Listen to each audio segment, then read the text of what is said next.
Hey everyone. This is part 6 of my Becoming Catholic series, just adjusting my camera there. And I recorded like a 40-minute video before this, and I'm having to record it again, which seems to be the case. Seems to be a recurring theme in these videos, but that's okay. I think the last one I think was kind of rough.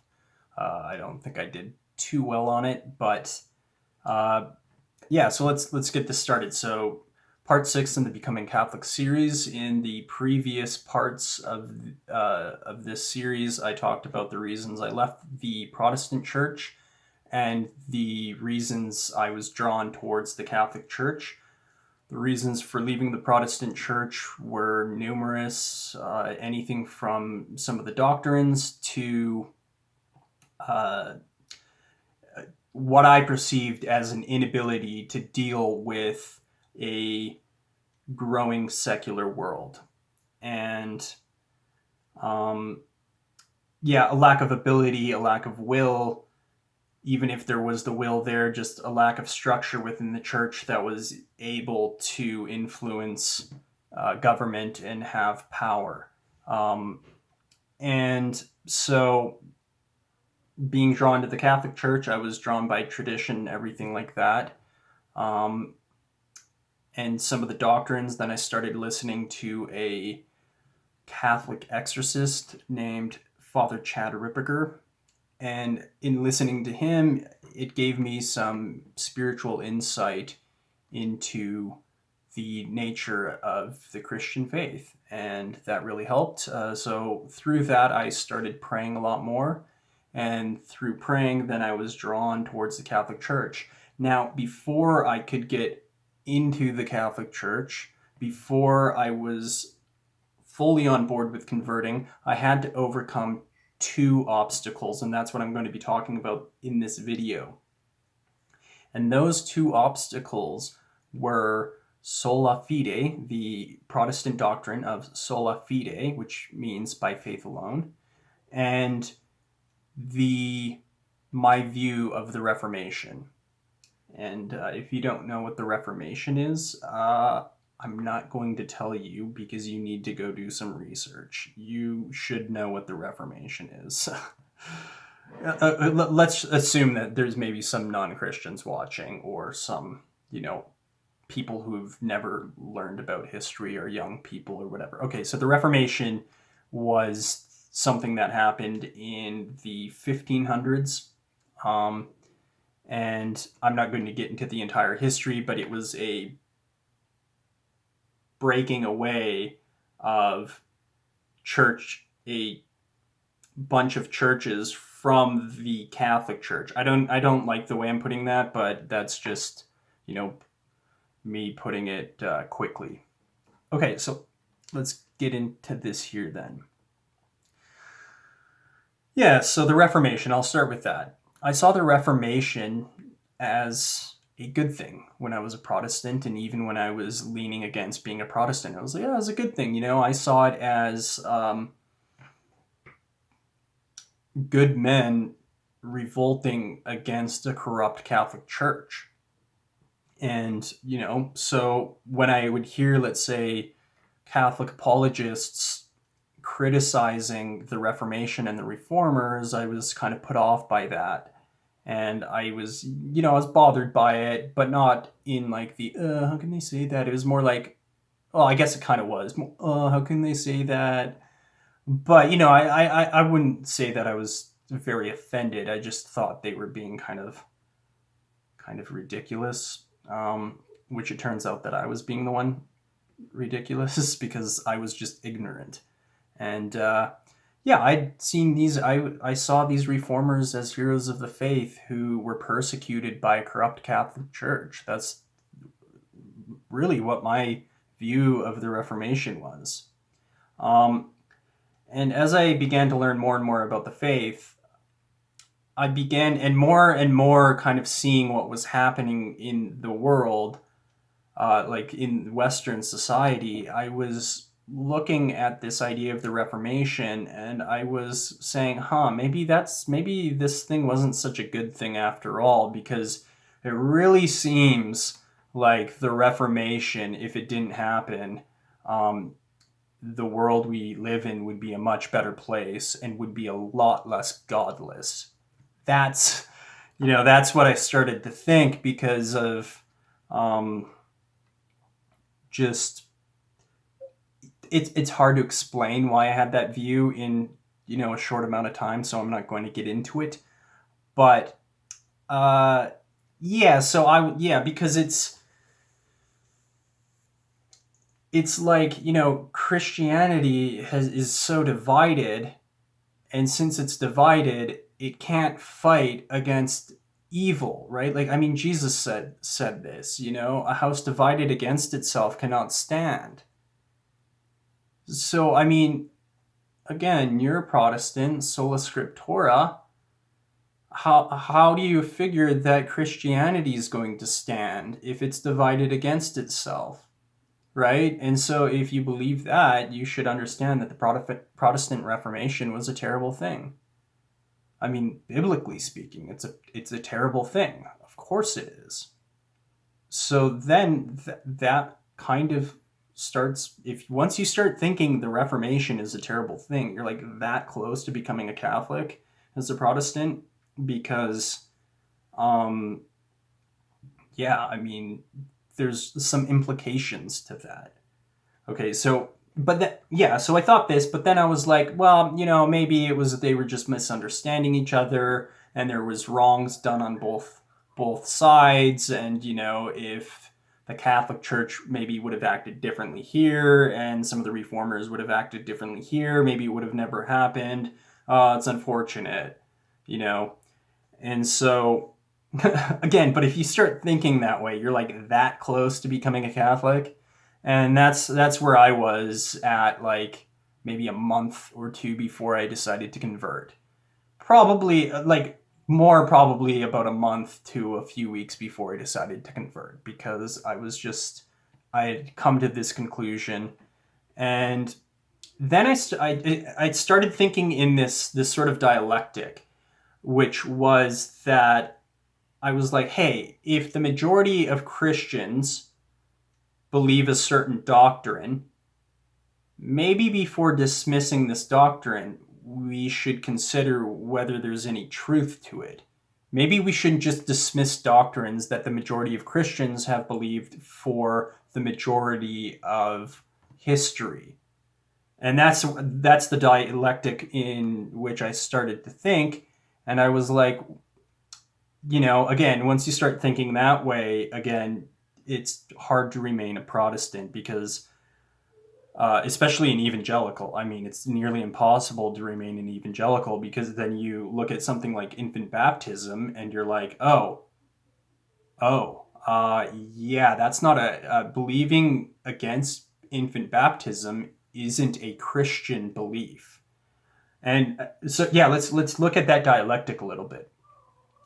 The logic would be that if there's a small minority of people who believe it in a certain doctrine, and this small minority hasn't even existed for that long in history, how can that doctrine be considered Christian, right? If the vast number of Christians, the vast majority of Christians, for pretty much all of Christian history haven't believed a certain doctrine, how on earth can we consider that doctrine Christian? Like, just by definition, by the definition of the word Christian, I mean, we have to have some form of definition of Christian, right? And so, yeah, like I said, that's the dialectic in which I started to think. And so, but then what happens when you start to think like that is there's this little doctrine, if we want to call it little, within Protestantism that you're going to be confronted with, and that's the doctrine of Sola Fide. Okay, so before we continue, let's look at what Sola Fide actually is. And Sola Fide, as I have said, the words mean faith alone, right? Sola Fide, faith, and sola, like soul, right? It's like L-E, I think. Yeah, soul, the sole purpose, the soul. Yeah, so sola fide, faith alone. Now, for those who don't know, the doctrine of sola fide is the belief that salvation or sanctifying grace is awarded through faith alone and not at all by works. Okay, so, there's nothing we can do to get sanctifying grace. There's no any sort of work at all. If you, let's say, if God were to say, hey, in order to be saved, you need to pat your head 3 times and believe in Jesus. If you were to pat your head 3 times, that would be considered a work, according to this doctrine, or according to the majority interpretation of this doctrine. Going like that would be considered a work, and therefore it would go against the common interpretation of this doctrine. Okay. So now I'm sure there's some interpretations of this doctrine that wouldn't include things like that. So from gotquestions.org. Sola Fide. Okay, so gotquestions.org is like a major Protestant website, and this is how they define Sola Fide. The previous definition I gave was my own definition. So Sola Fide, or faith alone, is a key point of difference between not only Protestants and Catholics, but between biblical Christianity and almost all other religions and teachings. The teaching that we are declared righteous by God, justified, on the basis of our faith alone and not by works, is a key doctrine of the Bible and a line that divides most cults from biblical Christianity. Okay, so according to gotquestions.org, Catholicism isn't biblical Christianity. Just if you think about what I just read, right? They're saying that Catholicism isn't biblical Christianity. So according to gotquestions.org, the vast majority of Christians now and for all of history were not biblical Christians, right? So what is their definition of biblical Christianity? Well, basically it's a new religion, right? And not because reading the Bible is not Christian, it's because, putting the word biblical in front of something doesn't necessarily mean that it's true, right? It's biblical. Well, is it though? Okay, so that's the doctrine of sola fide, right? So faith alone. Just remember that if you're having a hard time with this. So yeah, that definition I just read accurately described what I had believed up until like a few weeks before I decided to convert. So I believe that what Christianity was the belief in Jesus and his atoning work on the cross. And so long as we believed in that, we would be saved, right? So long as we just believed that Jesus died on the cross for our sins and I guess rose again from the dead, we would be saved. Okay, so there's a few questions. What if you deny the Trinity? Are you going to be saved? I don't know. Maybe not, right? But if you would have asked me that, like 2 years ago, I would be like, oh, I don't know. I don't think you should. There's probably a good chance that you're not, so maybe you shouldn't. That would be kind of what I would have said. So yeah, that's like basically what I believed. So like I said, there is the evidence of the dialectic that I'd been thinking in, which said that sola fide maybe wasn't a correct doctrine because, it wasn't really a Christian doctrine. And then it was pointed out to me, and I can't remember who pointed this out. It could have been in a video or a podcast I had listened to, that the only time the words faith alone are found in the Bible is in James 2:24, in which it says that, so you see, Let me just read this out here. So this is James 2:24. Do you see that a man is justified by means of works and not by faith alone? So let's just go back to the gotquestions.org definition here of sola fide. The teaching that we are declared righteous by God on the basis of our faith alone. Okay, just hear that. The teaching that we are declared righteous by God on the basis of our faith alone. James 2:24. Let's look at that. Let's just compare them. James 2:24. Do you see that a man is justified by means of works and not by faith alone? So, gotquestions.org. We are declared righteous by God on the basis of our faith alone. James 2:24 in the Bible says a man is not justified by means of works, or a man is not justified by faith alone. Right? That's James 2:24. Gotquestions.org. The teaching that we are declared righteous by God, and then they put in brackets, justified on the basis of our faith alone. Again, I'm repeating this several times to really drive the point here. Okay, so, yeah, gotquestions.org. The teaching that we are declared righteous by God, justified, on the basis of our faith alone and not by works. Now, isn't that interesting? James 2:24. Let's just read it again so we really understand this point. James 2:24. Let me just find it here again. Completely lost. Okay, here we go. Do you see that a man is justified by means of works and not by faith alone? How on earth can this be considered a biblical doctrine when it directly contradicts James 2:24? Think about that. Gotquestions.org is saying that a direct contradiction of the Bible is biblical Christianity. Does that sound like something that's right or correct? Does that sound like if you may have heard the term doctrine of demons, right? So if I was to take something that directly contradicted the Bible, saying, oh yeah, you know what James 2:24 says? The complete opposite of that is biblical Christianity. And that's our doctrine. I'm like, well, maybe the term doctrine of demons would cover that.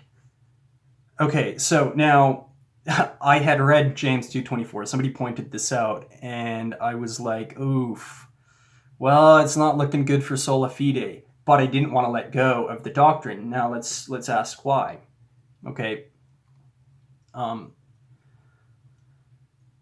So despite this evidence of James 2:24, and despite the evidence of this not being a Christian doctrine, historically speaking, or even practically speaking, it's not a Christian doctrine, I did not want to let go of the doctrine of sola fide. Okay, why? Part of it was that I'd been taught that not sinning was impossible, that we were just doomed to sin, because we had original sin or whatever, and that somehow that meant we were slaves to sin, even though that's actually not what the Bible says. The Bible says we are no longer slaves to sin. So we're not slaves to sin. So thus I believed that I was doomed to hell if sola fide was not true. Okay, so that's going to make it hard to get rid of something like that. I also knew that I was a sinful person, and so the idea that I had to take a role in receiving my salvation was frightening to me because I thought it meant I had to save myself, and I knew that was impossible. I was very concerned. I'm like, I'm a terrible person, and if salvation doesn't come through faith alone, how on earth can I be saved? That's the way I was looking at it. Okay, so, yeah, and I struggled with this. I remember one night I was, reading through James 2 and trying to, make it make sense and, oh, it means that, like, if you have this kind of faith, then, whatever, right? I was trying to do this weird, like, interpretation thing, anything I could do to hold on to Sola Fide. And I'm, like, going back and forth. I'm getting angry at the Catholic Church type of thing. Like, this is weeks before I converted, right? This is weeks before I decided to convert. And I'm, like, struggling with this, like, in a way that I described later as, working out my salvation with fear and trembling. But whether that applies or not, who knows? So I'm not going to get into Sola Fide too much because that's going to be next week's video, which is not included in the Becoming Catholic thing. But I'm just going to try to answer the conclusions I eventually came to, just really briefly. And to do that, I'm just going to look at, or just say, what Catholics actually believe about justification, or what we could call sanctifying grace. There's probably like a differentiation between the two, but we'll just call it sanctifying grace because that's the way the Catholics talk about it. So, and this is about salvation as well. What do they believe about salvation, faith, and sanctifying grace? Okay. So the first thing they believe is that sanctifying grace must be on your soul at the point of death in order for you to stay out of hell. So in order to receive salvation, you have to have sanctifying grace on you. You need sanctifying grace when you die. If you die without sanctifying grace, you're not going to be saved. Okay? Now, a mortal sin, I'm doing this backwards. And we receive sanctifying grace through the sacraments. Not all of the sacraments, but through some of the sacraments we receive sanctifying grace, and others we just receive grace, which is different than sanctifying grace. Not going to get into that now. And it is through Christ's atonement alone. I'm pretty sure I'm right about this one. It is through Christ's atonement alone that the sacraments can provide us with sanctifying grace. Okay? So without Christ's atonement, there is no sanctifying grace within the sacraments. Okay?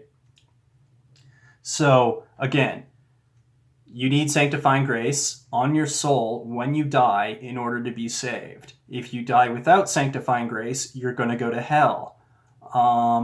Mortal sin, if you commit a mortal sin, it will remove sanctifying grace from you. So you receive sanctifying grace. Everyone needs sanctifying grace because we're born with original sin, so we need sanctifying grace in order to be saved. And we receive sanctifying grace when we partake in some of the sacraments. Not all of them. Like the sacrament of marriage, I do not believe gives sanctifying grace, though it does give grace. It gives a certain kind of grace, but not sanctifying grace. And so through that, where was I here? Right. And so when we receive the sanctifying grace through the sacraments, we can also lose it if we commit a mortal sin. And and if we lose it and we die, we go to hell. But we can gain it back again through the sacraments, like the sacrament of confession. Or what do they call that? Reconciliation, I think, or something like that. But yeah, confession, right?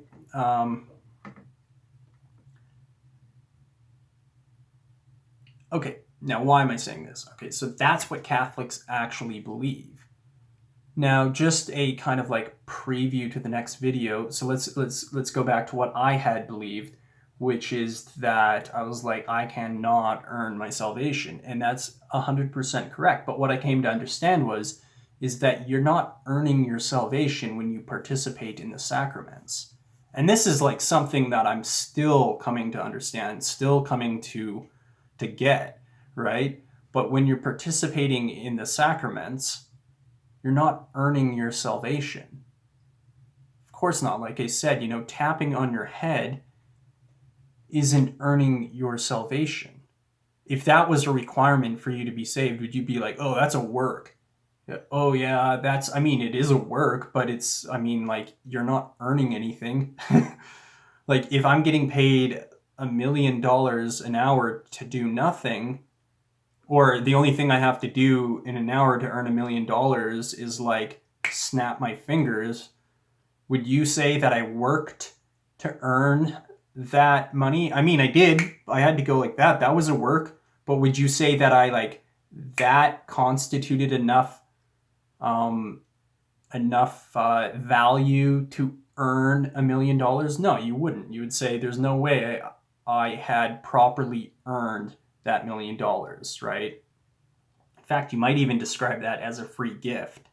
And so that's the same with salvation, and what Catholics understand of salvation is that no, it's not earned just because you have to do some stuff.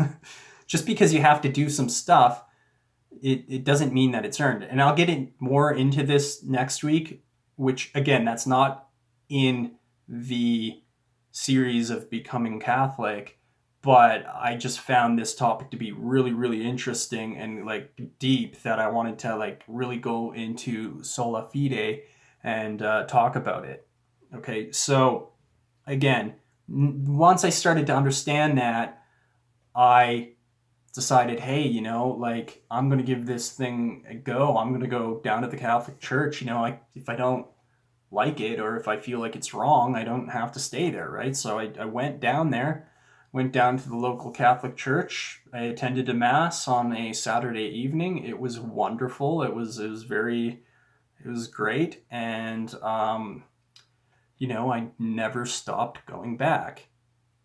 I'm still going. I went there this morning.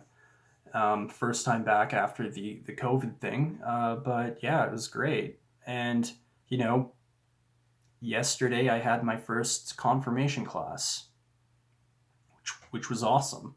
And one last comment I did want to address is I've seen a lot of people saying things like, good Protestants, the best Catholics are Protestants, and good Protestants become Catholics and bad Catholics become Protestants and stuff like that. But more like the first one. What I would say is that it's like, no. Protestants don't necessarily, like when they convert, don't necessarily make the best Catholics. I mean, being a Catholic, reading through my confirmation book that the priest gave me to read was challenging. And yeah, I want to put that out there, like, because I saw that and I was like, oh yeah, that's kind of cool or whatever. Yeah, good Catholic. And I'm like, no, this is not an easy thing. Being a Catholic, being a Christian is not easy. Okay, it takes work. It takes an effort. And but that's not to say it's impossible. It just means that, like, why do we think Jesus said, pick up your cross and follow me? If any man wishes to be my disciple, he must pick up his cross and follow me. That's how I can, that's how I know I'm right about saying that it's difficult, because there's a pain to it. We have to put our flesh to death and everything like that. So, we might, like, Protestants, when they become Catholics, might be a little bit more traditional, or might be a little bit more like vehement against Protestantism because of the lies that are within Protestantism, as we've seen with, the direct contradiction. Hey, you know what James 2:24 says? Take that, do the opposite of that, and that's our doctrine. Like, the fact that it's just a direct contradiction to me is just like, yeah, so when, Protestants become Catholics or whatever, they might be, a little bit more understanding of some of these things, but I wouldn't say they make the best Catholics, right? Because being a good Catholic takes time. It takes time and effort, right? It takes effort. And that's not something that's automatically going to be there. So I would say, yeah, what I'm saying is, like, don't confuse somebody who has some knowledge about why Protestantism sucks with someone who's a good Catholic. I was at this Bible study, and with a bunch of boomers, right? I think I was maybe one of the only millennials. There may have been one more in the group, maybe a Gen Xer or something like that. And basically boomers in this Bible study, this Catholic Bible study we were doing. And there's this old lady there, this little old lady there. And I can't remember what she said, but I just remember her talking. And remember thinking about what she was saying and just being like, this lady's a really good person. Like, that to me is a good Catholic. She doesn't necessarily know all of these doctrines and whatever, right? Or know why Protestantism is a bad thing. But you can tell just by like listening to her that it's like, oh, this person like actually cares and loves other people. Right? Like, that's a good Catholic. Okay, so yeah, anyway, I just thought I'd lay that out there. This will be the last one in the Becoming Catholic series. I'll be putting out another thing next week, so stay tuned. Bye.